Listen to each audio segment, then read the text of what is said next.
and welcome back to the channel. In this video, I'll walk you through my process for drawing this stunning wolf using coloured pencils.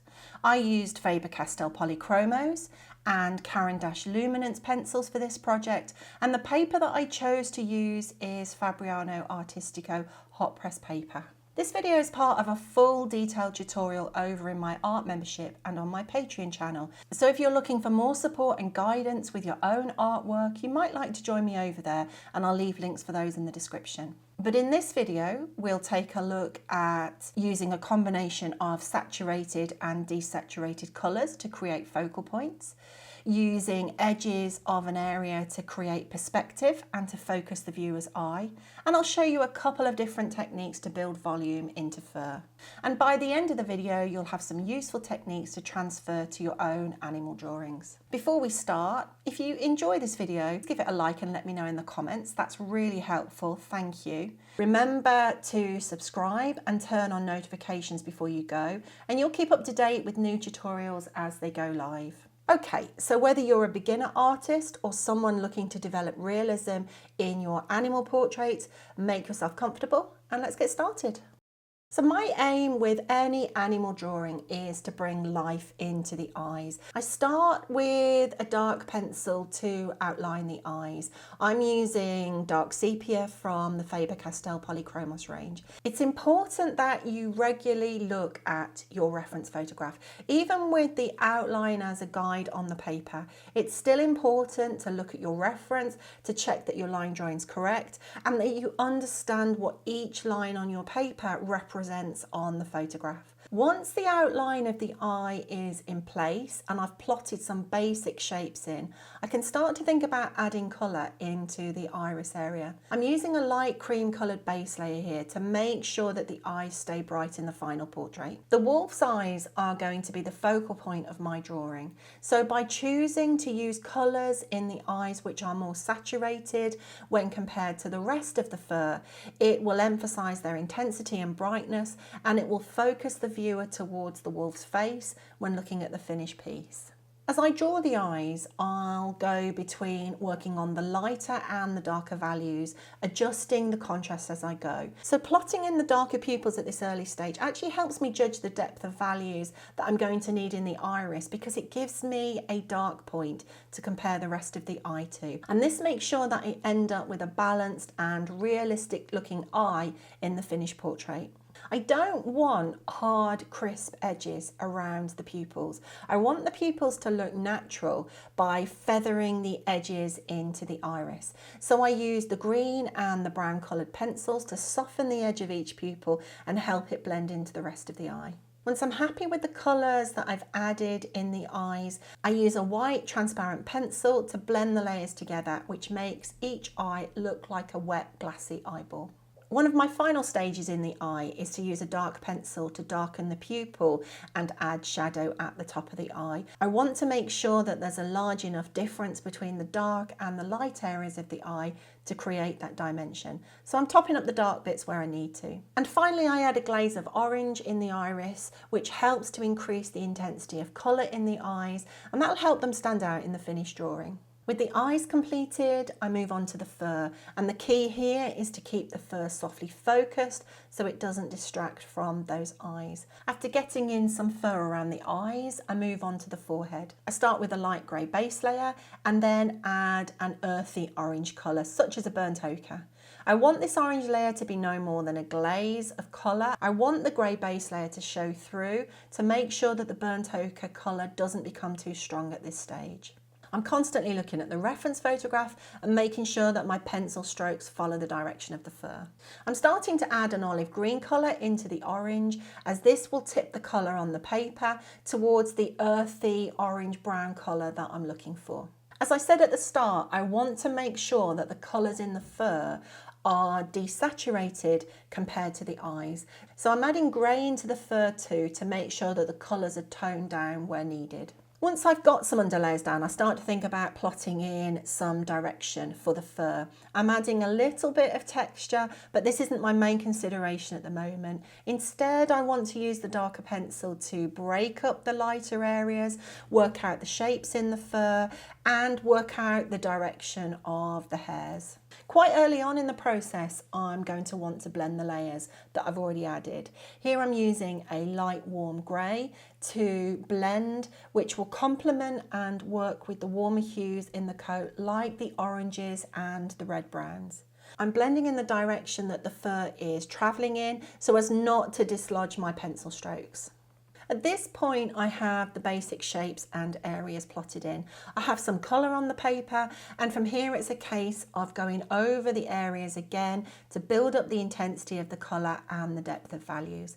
I need to pay attention to the direction changes in the fur by regularly checking my reference photograph. There's quite a lot going on in this fur, but I'm working through a process that I've practiced many times, and I know that works to make sure that I end up with something that looks realistic. As part of this process, after every layer of pencil, I'm asking myself questions like, do I want to make the fur more saturated or desaturated? Do I want to tip the colour temperature? Do I want to change the colour completely? Which direction am I taking the fur? And do I want the fur to look softly focused or crisper and more detailed in this particular area? Depending on my answer to those questions, I'll make decisions as to how I want to adjust what I can see on the paper to get closer to how I would like my finished piece to look. Usually I won't get where I want to be with just 1 or 2 layers of pencil, but asking these questions after every layer gets me closer one step at a time. I build volume into the coat using negative drawing. And by that, I mean drawing the dark spaces in between the lighter hairs. I want to use a darker colour to do this, but I don't want to use a really saturated colour because I want to make sure that overall the fur looks muted. So rather than using a dark brown to add the negative spaces, I use a more neutral dark grey to start to add the volume. Moving on to the ear, I use a very similar approach as before. I use a base layer followed by plotting in shapes and then layering the colours. I want to make sure that I remove my graphite pencil lines as I go, especially in the really light areas like the edges of the ear where the graphite might show through the final drawing and spoil that realistic effect. The inside of the ear is going to be one of the darkest areas of the ear, and I need to capture this depth of value on the drawing as it's essential to add dimension in this area. I start by adding brown colours, but I actually add a glaze of the polychromos black over the top to create a darker shade where needed. Moving on to the nose. The fur around the nose is actually finer and softer, so I adjust my technique to reflect that. Not only am I working from light to dark, but I'm also working from a broad coverage of pigment to more refined pencil strokes. And this helps capture the volume and realistic look of the fur, but at the same time keeping the fur nice and soft. It's essential that the fur direction follows the natural contours of the wolf's face by making sure that it curves off the side of the nose at the correct point. This is really important because it defines how wide or narrow the bridge of the nose will be. So observing the reference photograph to check this is essential because the nose needs to be the correct width for this particular animal. The neck fur is longer and requires a slightly different approach. I start in exactly the same way as I have with the rest of the drawing, working in with a light grey base layer. From there I plot in the fur structure with a darker pencil, but I want to make sure that that pencil is not so dark that I cannot amend or adjust the shapes and the direction of the fur later on if I need to. As before, I build up the colours, mixing the pencils on the paper and blending as I go. I use a slightly different approach to add volume into the neck fur because I want to create thicker clumps of fur in quite pronounced layers rather than the thinner, shorter bits of hair that were in the face. I add these clumps of fur using a precision eraser. Here I'm using the Tombow Mono Zero eraser to remove some of the pigment to create the sections of fur. I'm using the eraser effectively to just draw in the light sections of fur on the coat.